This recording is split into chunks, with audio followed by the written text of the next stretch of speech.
¿Cuál sería entonces el primer movimiento que uno le pediría al gobierno Petro para que empiece a sanar como estas brechas o empiece a recuperar terreno para el Estado? Yo creo que hay varias soluciones. Digamos que una de las principales es fortalecer todas las medidas o todas las acciones relacionadas con inteligencia y contrainteligencia. Eso solo lo puede hacer la policía y el ejército, que son las fuerzas que tienen la capacidad para hacer este tipo de acciones. Y fortalecer la inteligencia y la contrainteligencia permite entender de una forma estructural y neurálgica cómo están organizados estos grupos delincuenciales y estas bandas criminales. Eso es lo primero.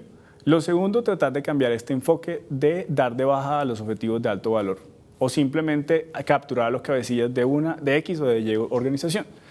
Si se fortalece la capacidad de inteligencia y contrainteligencia y se entiende cómo están funcionando al interior de estas organizaciones y cuáles son sus lógicas o dinámicas criminales, más que atacar al cabecilla y capturarlo, que después va a ser reemplazado, es entender cómo está funcionando al interior de estas dinámicas criminales. Y ahí ya se puede empezar a entender el problema para buscar una real solución. Claro, yo creo que la solución también tiene que estar orientada a fortalecer las intervenciones que hace la fuerza pública, el ejército, la policía, contra estas organizaciones. No, así se hable de una paz total o se esté pensando en las desmovilizaciones o el sometimiento a la justicia, hay que seguir con el garrote, zanahoria y garrote. ¿Qué se le debe pedir en ese caso al gobierno de Claudia López en la alcaldía? Es decir, ¿qué se espera de un gobierno que en este momento tiene un poco más de puentes con el gobierno central, pero que sigue sin tener el control de la policía y del ejército en el momento en que a la policía y al ejército no se le dé la gana? Ahí, digamos que la alcaldesa lo tiene bastante complejo en muchos sentidos. Primero porque lo que nosotros nos dimos cuenta es que hubo una dinámica de manos caídas por parte de la policía en cierto tiempo de la administración. Parece que ya esta situación ha pasado.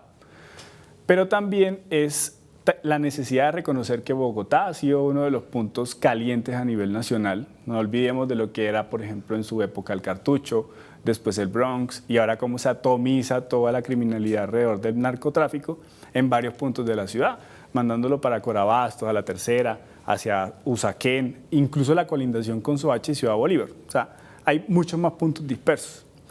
Y lo que la alcaldesa debería hacer es fortalecer el relacionamiento con el gobierno nacional en cabeza del Ministerio de la Defensa y de los altos mandos de la policía, que son los que deberían tener incidencia en los problemas de seguridad y convivencia distrital, precisamente entendiendo y atendiendo las demandas de la ciudadanía alrededor de entender las lógicas de esta criminalidad. Y eso, yo insisto, solamente se hace con la capacidad de inteligencia y contrainteligencia. La policía, el ejército, los únicos que son capaces de entrar a entender, a ver cómo funcionan estas organizaciones y así poder empezar a desmantelarlas. Claro, la militarización puede ser una solución o puede ser una solución momentánea, mejor dicho, que simplemente permita la disuasión o que el crimen se termine trasladando a otros puntos, pero en el fondo no está solucionando mayor cosa. Entonces, el llamado a la autoridad civil en cabeza del presidente Petro, de la alcaldesa Claudia López, e incluso aquí del secretario Aníbal y del ministro de la Defensa Velázquez, es que esas acciones de presencia policial y de fuerza en materia de inteligencia se fortalezcan. Esa va a ser la base fundamental para tratar de disminuir estos episodios de violencia. Antonio Caballero tenía una expresión que usaba a menudo y se refería a las FARC, sobre todo a las FARC, pero también a muchos otros agentes armados como desempleo armado, ¿no? Hablaba sobre cómo el hecho de tener una población vulnerable en materia económica hacía que fuera mucho más fácil entrar y meter el negocio del narcotráfico, empezar a reclutar gente y ponerla al servicio de estos intereses y de estas economías ilegales. ¿Cómo organizar un plan económico que verdaderamente contenga la posibilidad o la vulnerabilidad como una herramienta para estas economías? Y es cierto, de hecho, la vulnerabilidad permite mayor instrumentalización por parte de organizaciones delincuenciales de jóvenes e incluso de población migrante, de la que tanto se ha hablado recientemente. Pero yo creo que lo clave es fortalecer todos los procesos que tengan que ver con inversión social sostenible por parte de los gobiernos, del gobierno distrital y del gobierno nacional. Hacia allá debería apuntar.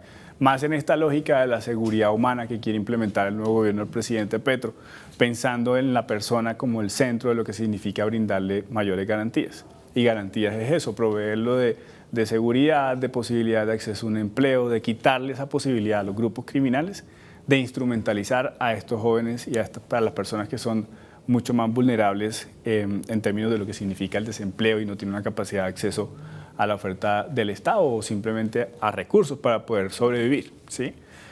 Y eso digamos que ha sido un riesgo que no solamente se ve aquí en Bogotá, sino en todas las partes del país. En los entornos rurales, para muchos jóvenes campesinos es más rentable unirse a un grupo delincuencial, en su momento a la guerrilla, que cultivar con sus padres campesinos, ¿sí? O volverse también en el proceso de cultivo de la hoja de coca. Para muchas familias ese es el diario vivir. Entonces, claro, hay que cambiar esa perspectiva de lo que significa la inversión social y de lo que significa promover la presencia del Estado en todos los entornos de la vida de la ciudadanía.